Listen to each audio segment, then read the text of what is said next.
yang dia lakukan perorangan. Tapi kalau korupsi, yang dilakukan ketua umum partai, itu uangnya lari kemana? Oke, itu uangnya lari kemana? Katakan tidak. Katakan tidak pada korupsi.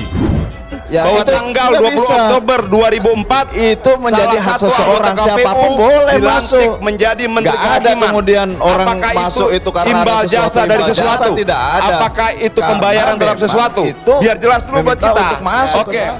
Ada ternyata skandal-skandal di tingkat pusat sana yang ini juga harus diusut dengan tuntas, diinvestigasi, jangan sampai yang seperti ini berkelanjutan atau terulang kembali, merugikan sekali dan ini sangat menyengsarakan rakyat.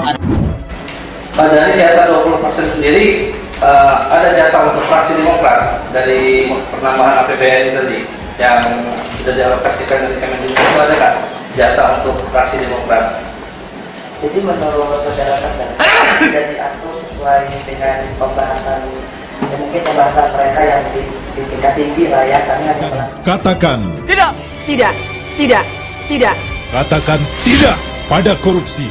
Kemudian anggota KPU lainnya menjadi ketua umum Partai Demokrat, apakah itu juga upah terhadap sesuatu, ganti terhadap sesuatu? Biar kita jelaskan. Itu dong. Bahwa ada tanda-tanda pemilu 2024 bisa tidak jujur dan tidak adil. Jadi kok kita bicara mengenai pemilu curang? Nah terus kaitannya apa? Kita bicara pemilu curang. Kan tadi soal ngomong pemilu curang. Itu fakta hukumnya apa? Fakta hukumnya adalah bahwa orang yang mudah sekali menuduh pemilu curang, pemerintah curang itu dulu juga sering curang, dikira orang lain melakukan hal yang sama. Itu perorangan yang dia lakukan perorangan. Tapi kalau korupsi, yang dilakukan ketua umum partai, itu uangnya lari kemana? Oke, itu uangnya lari kemana? Ini harus diusut dengan tuntas. Jadi jangan sampai hanya ada 1-2 orang menjadi kambing hitam, tetapi harus dibuka siapa dan sistemnya apakah harus diperbaiki dan bagaimana. Semua orang yang kena kasus korupsi itu pasti ada hubungannya dengan anggota banggar, di mana semua penetapan anggaran ada di situ. Mudah untuk bernegosiasi. Orang akan mencari kita. Dalam persidangan ini, Enji juga menyebutkan perintah mengurus anggaran Kemendiknas atas sepengetahuan Ketua Umum Partai Demokrat Anas Urbaningrum dan Pangeran. Sebutan lain untuk Sekjen Partai Demokrat Edi Baskoro Yudhoyono. Edi Baskoro maksudnya. Edi Baskoro maksudnya. Katakan tidak. Katakan tidak pada korupsi. kita buat bansos itu umumnya korupsi, bendahara umum partainya korupsi. Itu jelas uangnya lari kemana? Jangan sampai hanya ada 1-2 orang menjadi kambing hitam. Ya udah, aku yang mau dikorbankan, it's not their fault. Ya udah, aku nggak mau dijadiin tumbal. Kita buat bansos itu umumnya korupsi, bendahara umum partainya korupsi. Itu jelas uangnya lari kemana? Tak hanya kepada Enji, Nazar juga menyuruh sejumlah anggota DPR di berbagai komisi untuk meloloskan proyeknya tergantung bidang masing-masing anggota. Salam pembaharuan. Saudara, juru bicara DPP Partai Demokrat Herzaki Mahendra Putra berdebat soal kasus korupsi dengan anggota DPR fraksi PDIP Adian Napitupulu menjelang pemilu 2024. Adu mulut terjadi pada program kontroversi di Metro TV. Perdebatan terjadi saat membahas klaim Ketua Majelis Tinggi Partai Demokrat Susilo Bambang Yudhoyono atau SBY soal dugaan kecurigaan pemilu 2024 mendatang. Konon akan diatur dalam pemilihan presiden nanti yang hanya diinginkan oleh mereka dua pasangan capres dan cawapres saja. Herzaki memulai perdebatan dengan menyinggung kasus korupsi yang melibatkan kader PDIP Harun Masiku. Dia mengaitkan kasus itu dengan kecurangan pemilu. Merespon Herzaki, Adian mempertanyakan fakta hukum di dalam pernyataan Herzaki itu. Dia pun langsung menyerang balik Demokrat dengan kasus korupsi yang melibatkan ketua umum partai. Itu perorangan, tapi kalau korupsi yang dilakukan ketua umum partai, itu uangnya lari kemana?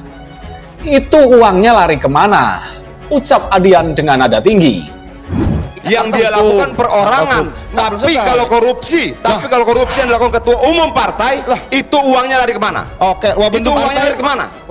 Adian tak menyebut ketua umum partai mana yang dimaksud, namun Herzaki langsung membalas pernyataan Adian itu dengan mengungkit kasus korupsi bantuan sosial atau bansos yang menyeret kader PDIP. Namun Adian bersikukuh dengan pernyataannya. Dia terus menyinggung kasus korupsi yang dilakukan ketua umum. Ketua umum partai korupsi, bendahara umum partai korupsi, uangnya pasti lari kemana? Biar rakyat yang menilai, ujar Adian Napitupulu. Kita buat bansos itu umumnya korupsi, bendahara umum partainya korupsi. Itu jelas uangnya lari kemana? Lagi COVID, pandemi, rakyat susah. Jelas gak? Demi ketua umum partai korupsi, uangnya pasti lari kemana? Bansos biar rakyat yang milih. Setelah ketua umum yang tertangkap, ketika rakyat melihat, bisa kita tebak, ketua umum yang dimaksud tentu Anas Urbaningrum dan bendahara umum itu adalah Nazarudin. Seperti diketahui, ketua umum DPP Partai Demokrat Anas Urbaningrum menyelesaikan pemeriksaan sebagai tersangka tindak pidana pencucian uang di kantor KPK pada Jumat 21 Maret 2014 silam.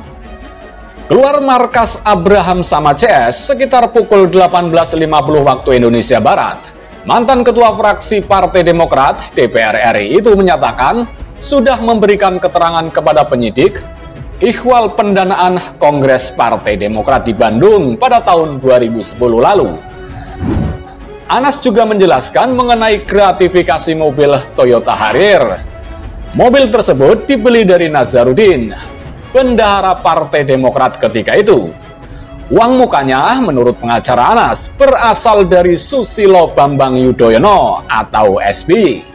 Uang tersebut menurut pengacara sebagai uang terima kasih memenangkan Partai Demokrat dalam pemilu legislatif dan SBY sebagai ketua Komisi Pemilihan Umum atau KPU.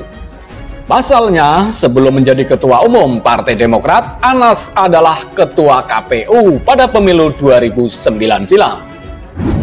Anas juga mengklaim kembali memberikan data kepada KPK ihwal dugaan skandal Pilpres 2009, utamanya mengenai dana pencalonan presiden.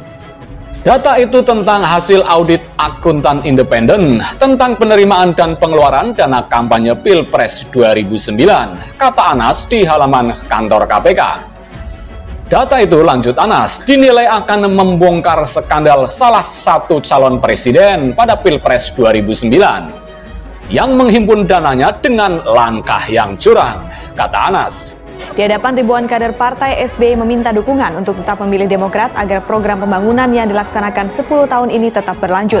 SBY juga mengapresiasi kinerja KPK dalam memberantas korupsi.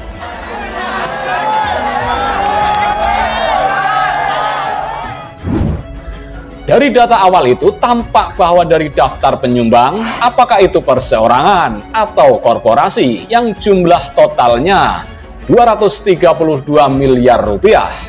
Itu ada sebagian data penyumbang perseorangan dan korporasi yang sesungguhnya tidak menyumbang atau hanya dipakai namanya saja, kata Anas. Anas sendiri enggan menyebut secara jelas kepada wartawan siapa sosok capres pada Pilpres 2009 itu yang diduga telah melakukan kecurangan dalam menghimpun dana. Sementara itu, mantan bendahara umum Partai Demokrat Muhammad Nazarudin mengaku telah membeberkan semua aliran dana dugaan korupsi, pengadaan alat kesehatan rumah sakit khusus pendidikan infeksi dan pariwisata di Universitas Udayana tahun anggaran 2009 kepada penyidik KPK. Dia mengatakan adanya aliran dana dalam proyek itu untuk membiayai pencalonan Susilo Bambang Yudhoyono atau SBY pada saat pemilihan presiden 2009 lalu. Saya sudah memberikan informasi soal uang yang dikeluarkan dari grup Permai sama Mas Anas. Sama saya, memang itu untuk biaya Pilpres, kata Nazar di gedung KPK Jakarta. Nazar melanjutkan, aliran dana dalam proyek tersebut juga sempat diberikan kepada putra bungsu SBY, Edi Baskoro Yudhoyono alias Ibas. Uang yang diserahkan dari grup Permai untuk kepentingan Pilpres, SBY berapa? Melalui siapa? Yang antar siapa? Itu sudah saya kasih tahu. Ada juga menteri yang terlibat. Penegasan poin-poinnya seperti itu, jelas Nazarudin.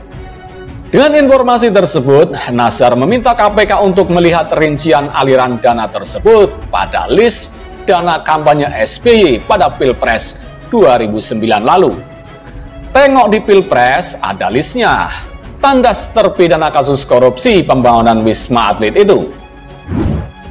Selain Anas dan Nazarudin, ada mantan anggota DPR dari fraksi Demokrat, Angelina Sondag. Angelina Sondag menyebut partainya mendapat 20% dari tiap proyek yang digarap pemerintah. Mantan anggota DPR fraksi Partai Demokrat Angelina Sondag mengatakan jatah dari proyek pemerintah dibagi proporsional pada kursi partai di DPR. Mantan anggota DPR dari fraksi Partai Demokrat Angelina Sondag menyebut partainya itu mendapat jatah 20% dari tiap proyek yang digarap pemerintah. Dari jatah 20% sendiri ada jatah untuk fraksi Demokrat dari penambahan APBN tadi yang sudah dialokasikan dari Kemendikbud, itu ada kan jatah untuk fraksi Demokrat? Jadi menurut saudara tidak diatur sesuai dengan pembahasan mungkin pembahasan mereka yang di tingkat tinggi lah ya, kami hanya melaksanakan. Hal tersebut diungkap Angelina saat bersaksi dalam sidang kasus korupsi proyek pembangunan rumah sakit Universitas Udayana dan Wisma Atlet bagi terdakwa Dudung Purwadi di Pengadilan Tipikor Jakarta. Nanti jatahnya dibagi berdasarkan proporsional kursi partai. Kalau zaman saya, Demokrat jatahnya 20%. Ya, dapatnya segitu, ujar perempuan yang akrab dengan sapaan Angie tersebut. Di depan majelis hakim, terpidana korupsi proyek pembangunan pusat olahraga Hambalang ini lalu membeberkan pembagian jatah tersebut. Misalnya, kata Angie, terdapat pagu anggaran sebesar 1 triliun untuk proyek di Kementerian Pendidikan dan Nasional. Saat ini telah berganti nama menjadi Kementerian Pendidikan dan Kebudayaan. Dari pagu anggaran tersebut disepakati 50-50 untuk pemerintahan dan DPR. Dibagi dua jadi 500 miliar rupiah, ya dibagi ke partai-partai, katanya. Angie pun menerangkan urusan pembagian proyek itu menjadi kewenangan mantan Bendahara Umum Partai Demokrat Muhammad Nazarudin, termasuk pengerjaan proyek pembangunan rumah sakit Universitas Udayana dan Wisma Atlet yang melibatkan Dudung. Namun, Angie mengaku tak tahu banyak terkait proyek tersebut karena Nazarudin hanya menugaskannya untuk menangani proyek-proyek di Kemendiknas, Kemenristek, sebagai anggota Komisi 10 DPR dari fraksi Partai Demokrat. Saat itu Angie bermitra dengan Kemendiknas dan Kemenristek serta Kemenpora. Sementara untuk bidang Kemenpora itu ada orang lain yang bertanggung jawab. Pokoknya apapun tugas atau delegasi dari Pak Nazarudin itu harus tercapai, kata Angie.